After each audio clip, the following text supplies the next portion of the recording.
Michael Olise. Oi, unaniita vyema. Skoping. Skoping umeniita vyema. Sawa, Michael Olise mmeweza kutoa sare, lakini sare ambayo umetoa leo kwenye mchezo wa leo dhidi ya Newson Town imezidi kuhakikisha nyewe kuwepo katika msimu ujao wa ligi kuu ya PBZ. Ugumu ulikuwa upo kwa namna gani kulinganisha na msimu ambao umepita? Kwanza tunamshukuru Mwenyezi Mungu kwa kumaliza ligi salama na kubakisha timu yetu katika daraja. Lakini katika ugumu msimu huu na msimu uliopita, msimu huu ligi ilikuwa ngumu sana. Manake kila mtu alikuwa anahitaji manake kukaa juu, afu kila mtu alikuwa anahitaji kushuka. Na umeona manake watu wengi wameiona ligi ilivyokuwa inaenda. Kila timu ilikuwa imejipanga, alafu kila timu ilikuwa inahitaji kitu. Lakini Mungu katujalia tumebakia. Tunashukuru. Sawa. Makumbi City ambayo ilipanda katika msimu uliopita sio Makumbi City ambayo msimu huu imekuwa, hata nafasi pia imekuwa sio hiyo. Kipi ambacho labda kulikuwa changamoto gani ambazo labda imepelekea Makumbi City iliyokuwepo hapa? Changamoto mimi nahisi kwamba ni mipango kazi tu. Msimu ulioisha timu ilikuwa na mipango kazi mizuri, msimu huu kidogo imeenda tofauti na msimu ulioisha. Mpira mimi naamini manake ukiacha uchezaji, viongozi, manake kuna na kitu kingine kinaitwa hamasa kwa viongozi. Hiyo ndio inaopush timu. Msimu huu ilikuwa ipo chini kidogo tofauti na msimu uliokuwa. Inabidi wachezaji kwa tunacheza kwa kujitolea, lakini kuna vitu vingine kwa vina cost, na tunakuja kwenye mechi muda mwingine hatupo vizuri kiakili. Tunapoteza mechi ambazo sio za kupoteza. Lakini pia kwa malengo ya timu nasema hajafikiwa, lakini kwako wewe kama mchezaji Kibweke, kwako malengo yako ambayo umejipangia katika huu msimu, je, yametimia katika 100%? Mimi malengo yangu katika msimu huu ndio yametimia kwa nilivyojipangia. Sio 100% lakini amefika 60% nahisi. Na hapo namshukuru Mungu kwa sababu sio 1% ndogo katika mpira. Sasa Kibweke, mmemaliza leo mchezo wa 30 na ndio mmekamilisha ratiba nzima ya ligi kuu, mnaelekea katika Yamle Cup. Kipi ambacho labda unawahasa ama kipi ambacho unaambia mashabiki wa Makumbi City ikiwa na nyinyi ndio mnashiriki na ngao jamii mnacheza? Cha kuambia wasubirie mazuri katika Yamle. Hapa tumeharibu lakini sio sana kwa sababu timu bado ipo. Maana mwakani wanakuta tena Premier, ila katika kuelekea katika msimu wa Yamle wajiandae na mazuri, tumejipanga maana walichokikosa huku tunawahamishia kule. Na tunawaahidi maana vibe walomalizia nalo ndo wanaanzia nalo katika msimu wa Yamle Cup. Kabla ya kucheza mechi za Yamle Cup mnaanza na ngao. Tunaweza kuitegemea Makumbi City kwenda kubadilika katika performance ya ligi na kwenda kubeba ngao hiyo? Tutegemee mazuri kwa sababu tunaongeza nguvu tofauti na ambayo timu mnaiona hapa. Sasa mimi naamini katika timu itakuwa bora au itakuwa ni zaidi ya ubora, basi Yamle Makumbi msimu kuliko hata msimu ulioisha, na tutajuilisha hicho katika hii ngao ya jamii. Watu wengi wataona kitu kikubwa. Katika kwenye maisha kila mtu anakuwa na historia yake. Natamani kusikia historia ya Kibweke apart from mpira ama ikiwa ndani ya mpira. Natamani kujua kitu ambacho alikaa akapitia kweli katika mpira bora.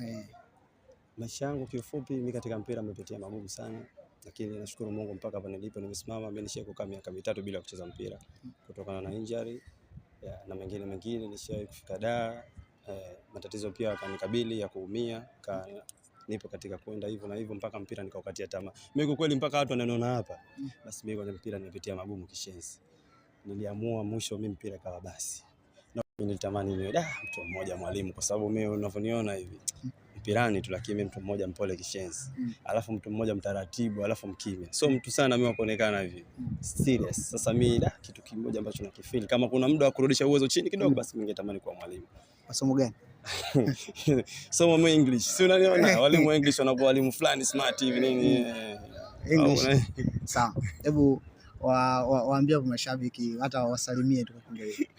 Sasa hiyo ningekuwa mwalimu sasa hivi sijawa, ningekuwa mwalimu ningewasalimia. Lakini sasa hivi sijawa mwalimu, inabidi wasubirie nitasalimia siku nyingine. Sawa, mashabiki wa Kibweke Michael Olise wanatamani kujua katika msimu huu tutaweza kuona labda umevuka maji kuelekea kwenye ligi nyingine zaidi ama bado utasalia kwenye wafuga punda wa mjini? Wasubirie waone, lakini mimi naamini walichokitegemea au walichokitabiri kimetokea. Inawezekana nikavuka maji, inawezekana nikabaki, lakini wao wategemee waone msimu ukianza. Lakini mimi naamini kuna surprise inakuja kupitia mimi. Mazuri. Kibweke ni mtu ambaye nje ya mpira anapenda sana muziki. Kakwambia? Ni kweli? Kakwambia? Sawa, ni miongoni mwa msanii gani ambaye unamkubali zaidi? Mimi Diamond. Safi. Akiacha kuimba muziki, mimi muziki sisikilizi. Akiacha kuimba muziki, mimi sisikilizi muziki. Alafu kwa utaamini katika mtu ambaye nikiplay ngoma mimi na play Wasafi, tusije kusikiza nyimbo za watu nyingine. Hivyo kanikuta nimekaa eti mimi nikitia earphone za kusikiza nyimbo moja siku nzima ikaisha. Miongoni mwa ngoma gani za Diamond Platnumz ambazo huwa unazikubali sana, ambayo yani kwenye playlist yako lazima ianze? Kwenye playlist katika kipindi hichi sasa hivi mimi nasikiliza sana ngoma Msumari ya Diamond sana. Msumari. Kwa nini Msumari? Kwa sababu ngoma moja ambayo na feel kishenzi nikisikiliza. Haina chochote ambacho kimenitokea, lakini tu nikisikiliza na feel. Si unajua ile ngoma ina mahaba fulani hivi. So mtu ambaye niko huko lakini mwenyewe tunapenda. Simo katika kundi la mahaba lakini na feel nikisikiliza, unajua ile na enjoy, afu mimi mtu peke yangu. Ndio sikunikuta na watu. Inabidi muda mwingi nikikaa ile ngoma naisikiliza kwa makini. Sawa. Chakula gani ambacho Kibuki anapendelea kula? Mimi mwanangu biriani. Mimi biriani. Biriani. Hatari. Mimi unaniua. Biriani mimi unaniua. Na wewe unaweza kulipika? Sasa kitu ambacho watu hawajui, ukitoa maji ya moto kuchemsha, sina chakula ambacho najua kupika. Serious. Mimi ukitaka kuniona njaa niko mbele ndani afu ninge na kitu chochote, unakuja kufukuta vile vile. Nitoe story watu ambao hawajui. Kuna siku homo waliondoka watu. Harage ilishawekwa jikoni. Nilimalizie tu nimeletea unga ngano. Serious. Harage nilimalizie tu lipo jikoni, nilishatoa vitu vyote. Watu sio wanatia ile nini sijui kitu gani. Mimi nimeenda kutia unga, naona harage linakuwa zito, nikajua yule ndio anafanya uzito. Ukiliweka hivi alidondoka. Toka siku ile nimefunga na kupika. Sijui chochote wala sitaki kufundishwa. Hivi